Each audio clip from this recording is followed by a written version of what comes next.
Hello everybody, this is Toys R Us, and for this unboxing video on a Monday, that's exactly what I'm going to be doing. So what I've got in here is a boxed Generation 1 figure, and what I'm going to do is a bit of a guessing game, I suppose so you can help me guess what it is. If you do guess what it is, of course, please don't put it in the comments, just put the time that you got it, or indeed, if you didn't, better luck next time. Let me know your guesses though as I'm going through it.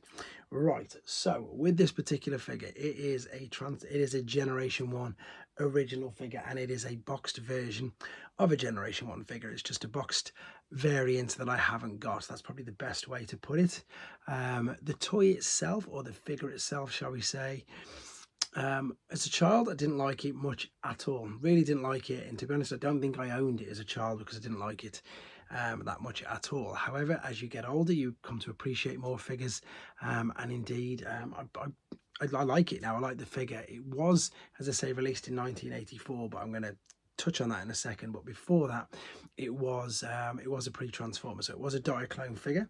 So it was released, as I say, before then. This particular variant is a Japanese exclusive, really early variant, to be honest, and that's because this figure didn't have a standard Japanese release at all, whereas the rest of the world, you know, Hasbro, MB, and yeah, and let me think, Canada, everybody, you know, it's normal Hasbro releases everywhere, but in Japan, not a normal release. I'm going to touch on that a little bit later in a second.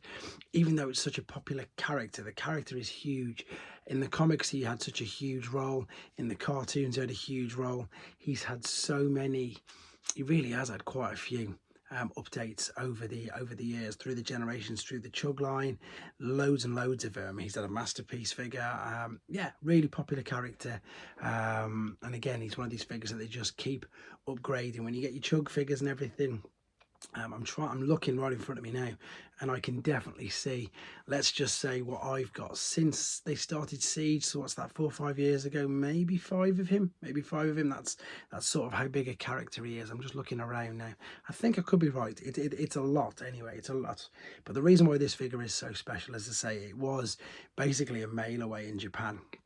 As I say, it didn't have a standard release, but there was 2 versions of it. There was a version which had line, they call it line writing on it, which was, it looked like a scan, I suppose, of the figure in question, whereas this one hasn't even got that.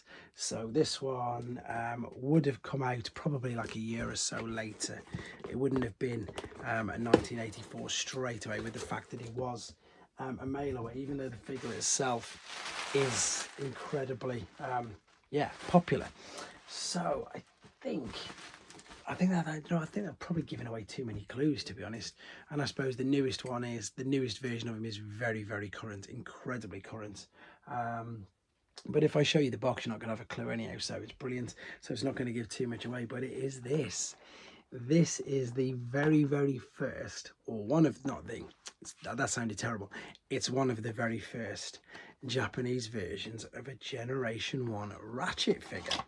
And as I say, because he was a mail away in Japan, literally just came packaged like they were with the Diaclone boxes. So with the polystyrene insert, he's missing, oh no, that of course would have been where the Diaclone pilot is. So he's not missing the Diaclone pilot at all. That's how he was packaged. And you may have seen on this channel the other version that came out a bit later, which is where they put the lines on.